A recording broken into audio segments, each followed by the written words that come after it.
तो इस वीडियो में हम पढ़ेंगे लूप्स के बारे में। लूप्स का मतलब है किसी भी चीज़ का बार बार होना, राइट। लूप्स फाइनाइट भी होते हैं और इनफाइनाइट भी होते हैं। एक एग्जाम्पल से समझते हैं। मान लो मुझे प्रिंट करना है कोडर सब 10 बार। तो ये करने के लिए दो तरीके हैं। पहला तरीका दुनिया का सबसे आसान तरीका है, सी आउट कोडर सब एंडल 10 बार लिखो और काम हो गया। बट ये तो चलो 10 बार है, मान लो 100 बार प्रिंट करना होता तो क्या 100 बार सी आउट स्टेटमेंट लिखोगे?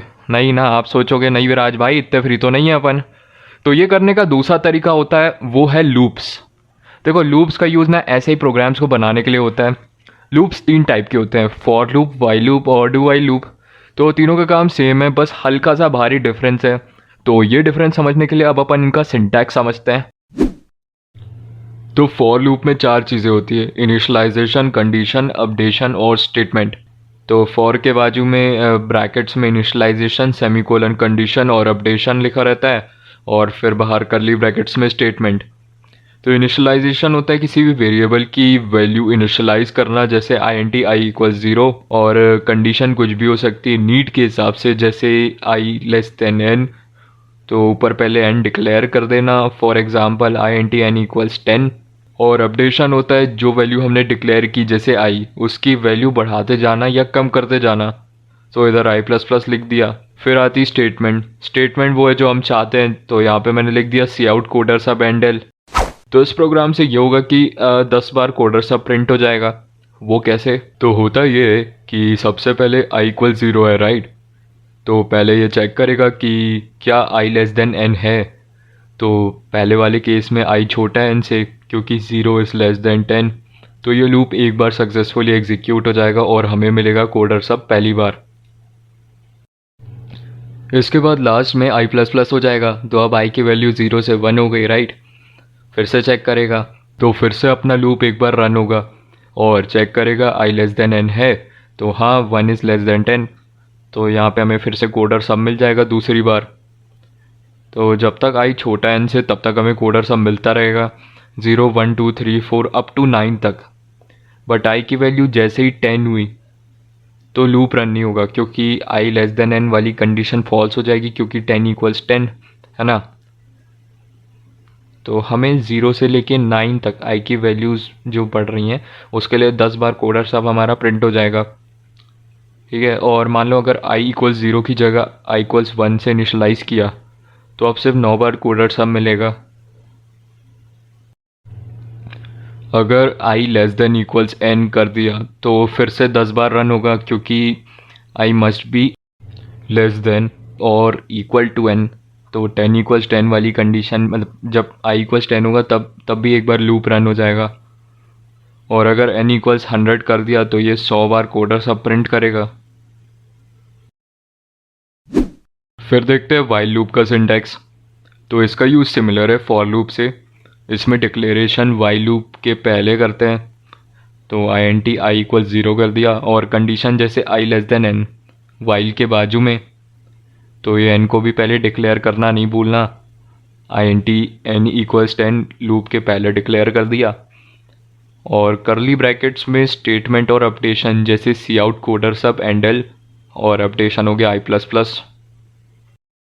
तो अभी तुम सबने ऑब्जर्व किया होगा कि इनिशियलाइजेशन, कंडीशन, अपडेशन और स्टेटमेंट ये सब हमने फॉर लूप के सिमिलर ही रखी है ना। पूरी सेम टू सेम है, बस थोड़ा फॉन्ट वॉन्ट बदल गया, सब आगे पीछे हो गया, बाकी सब कहानी सेम है। तो ये भी 10 बार कोडर सब प्रिंट करेगा। तो इसमें भी आई इक्वल 0 पर कोडर सब मिलेगा, ऐसे ही 1 2 3 4 अप टू 9 तक मिलता जाएगा। जैसे ही आई इक्वल्स 10 हुआ, आई लेस देन एन वाली कंडीशन फॉल्स हो गई और लूप रुक जाएगा। तो हमें आई इक्वल्स 0 से 9 तक के लिए 10 बार कोडर सब मिल गया। और अगर एन इक्वल्स 100 कर दिया तो हमें आई इक्वल्स 0 से आई इक्वल्स 99 तक भी 100 बार कोडर सब मिल जाएगा। तो ये था हमारा वाइल लूप। फिर समझते हैं डू वाइल लूप का सिंटैक्स। तो इसमें पहले डिक्लेरेशन हो जाता है आई इक्वल 0, और फिर जो ऊपर वाइल लिखा था अपन ने पहले, उसकी जगह यहाँ डू आ जाता है, और डू के बाजू में करली ब्रैकेट्स में स्टेटमेंट सी आउट कोडर सब एंडल और अपडेशन आई प्लस प्लस। और करली ब्रैकेट्स के बाहर अपन ने लिख दिया while I less than N, ठीक है ना। और ये एन को ऊपर डिक्लेयर कर दिया एन इक्वल्स 10। तो इसका काम भी बिल्कुल सिमिलर है। i इक्वल 0 से 9 तक के लिए 10 बार कोडर सम मिल जाएगा। बट डू वाइल के आउटपुट में ना थोड़ा सा डिफरेंस होता है, मतलब कुछ केसेस में। तो बाकी लूप्स में और इसमें ये फ़र्क है कि वाइल और फॉर लूप में पहले कंडीशन चेक होती है, फिर स्टेटमेंट रन होती है। अब देख सकते हो i<n पहले ऊपर ही लिखा होता है, और डू वाइल लूप में पहले स्टेटमेंट रन होती है फिर कंडीशन चेक होती है। तो इसमें लास्ट में बिल्कुल i<n लिखा हुआ है। तो जैसे इस वाले प्रोग्राम में हमको 10 बार कोडर सम मिलता है, राइट। तो ये वाइल वाला प्रोग्राम है। बट अगर मैंने i<n कंडीशन को पहले ही फॉल्स कर दिया, जैसे n इक्वल्स -1 कर दिया, तो अब i इक्वल 0 बड़ा है n से, है ना, 0 बड़ा है -1 से, तो i<n कंडीशन फॉल्स हो गई और हमें आउटपुट में एक बार भी कोडर सम नहीं मिलेगा। सही बात है, मिलना भी नहीं चाहिए। बट अगर वाइल की जगह डू वाइल लूप हुआ, सेम i इक्वल 0 और n इक्वल्स -1, तो इसके लिए रन किया तो देखो एक बार कोडर सब आ गया। बस यही फ़र्क है कि वाइल और डू वाइल में, कि वाइल पहले कंडीशन चेक करता है फिर स्टेटमेंट देता है, और डू वाइल पहले स्टेटमेंट देता है फिर कंडीशन चेक करता है। अब इनफाइनाइट लूप्स को समझते हैं। मान लो हमने प्रोग्राम में कुछ ऐसी हरकत कर दी जिससे कंडीशन कभी फॉल्स ना हो। जैसे वाइल लूप के लिए i इक्वल 0 और n इक्वल्स -1 सेट किया और i greater than n condition लगा दी और रन किया, तो अब इनफाइनाइट टाइम्स रन करेगा, क्योंकि इस प्रोग्राम में i कभी छोटा होगा ही नहीं n से। हमने डिक्लेयर ही i इक्वल 0 किया है और वो भी अपडेट हो रहा है, जैसे i equal 0 1 2 3 4 and so on. तो ये -1 से कभी छोटा नहीं होने वाला और कोडर समय में इनफाइनाइट टाइम्स मिलता रहेगा। तो इसको रोकने के लिए टर्मिनल वाला डस्टबिन, इस पर क्लिक कर दो। तो मैंने n इक्वल्स 10 डिक्लेयर कर दिया और फॉर लूप में i equals 1, i<n equals n और i++ पैरामीटर्स दे दिए, और अंदर मैंने cout i एंडल लिख दिया। तो मैंने पहली बार i इक्वल्स 1 के लिए रन किया तो हमें 1 आउटपुट में मिलेगा, ऐसे ही 2 के लिए 2 आउटपुट, 3 के लिए 3 आउटपुट। तो ऐसे ही 1 से लेकर 10 तक हमें आउटपुट मिलता जाएगा, फिर लूप रुक जाएगा। बट मैं चाहता हूँ कि जब i इक्वल्स 5 हो तब ये लूप रुक जाए, तो उसके लिए मैं लगाऊंगा ब्रेक स्टेटमेंट। तो मैंने cout वाली स्टेटमेंट के पहले इफ़ i इक्वल्स 5 ब्रेक लगा दिया। तो अब रन किया तो देखो सिर्फ 4 तक प्रिंट हुआ। तो इसमें यह हुआ कि इसने इंस्ट्रक्शन ये दे दिया कि अगर i इक्वल्स 5 है तो प्रोग्राम को रोक दो।